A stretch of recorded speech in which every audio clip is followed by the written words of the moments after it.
I thought it was a well-played game against a really good team. Obviously, Tucson has been at the top of our division the entire year.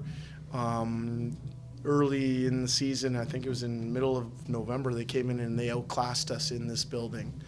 And right before our All-Star break was our time to go back to their building, and we played very well.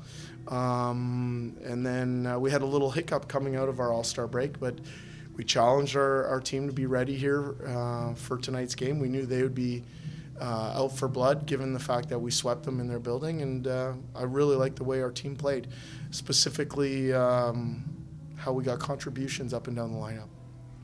Coach, you had a really important stretch here at the beginning tonight, but also moving forward against teams that are right in front of you, Yeah. or a homestand coming up. Can you just talk about these next 9 games? Well, I mean, this is we're going to enjoy this game for the next 10, 15 minutes, like we always do after a win. And then we're going to focus on our next opponent. And the way we're looking at it and approaching things on a daily basis is every game is our most important game. So the next game is the most important game, and it's going to be like that. We believe we're in a chase for the final playoff spot. We're right there. We have a lot of games against the teams we're competing with. We want to be as competitive as we can be.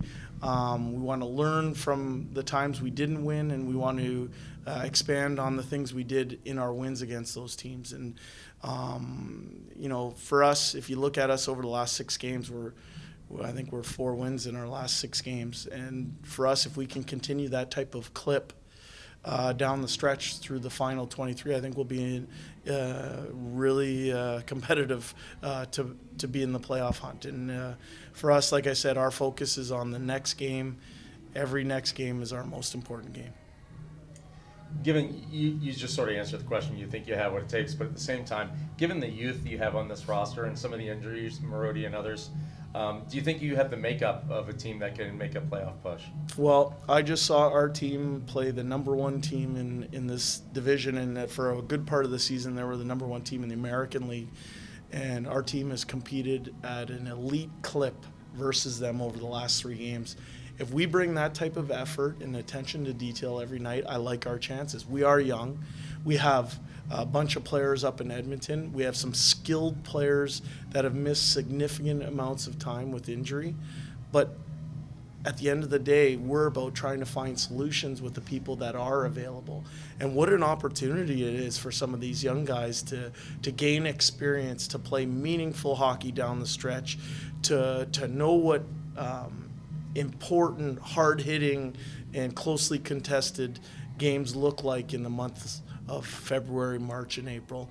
And that's what we're trying to do. And if we can do that and replicate that type of effort we've had against Tucson these last 3 and the attention to detail that we've had these last 3 against Tucson, I like our chances. And given that fact that you've had great results against Tucson, but Ontario and a couple other games have gotten away from you. Yeah. So how do you bottle the consistency? Obviously, that's what you're looking for.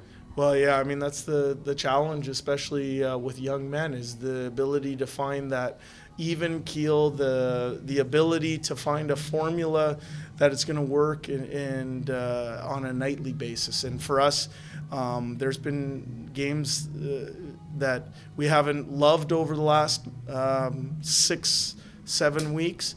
But for the most part, I think we've played really competitive hockey. And when you look at it in a macro point of view, with some of the adversity that we've had to deal with, I think you just keep expanding on what you're doing right and focusing on what you're doing right and try and polish up some of the details where you might be getting exposed. And that's what coming to practice with the right mindset is. That's what a coaching staff his job is to make sure that we're focusing on those little details, the details it takes to win.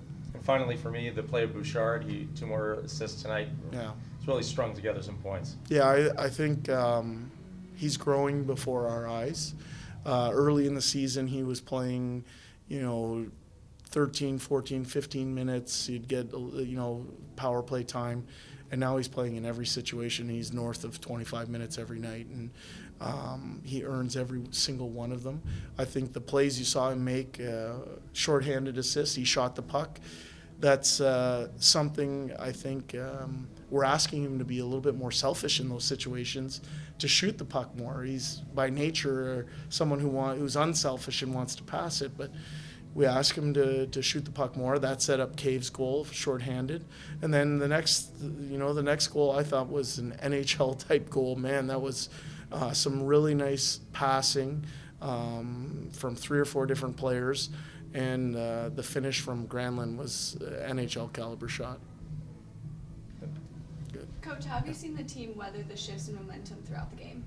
Well, I think, we're at the time of year where we're playing good teams, and they're going to have their moments as well.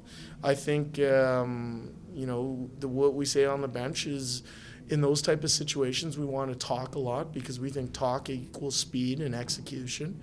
And then you just understand that other teams can make a push too. It's about taking a deep breath, making sure everyone's on the same page, and executing under pressure. And like I said, these last 3 versus Tucson have been excellent. Since Christmas, I think we played very good hockey. We just have to keep getting better on a day-by-day basis.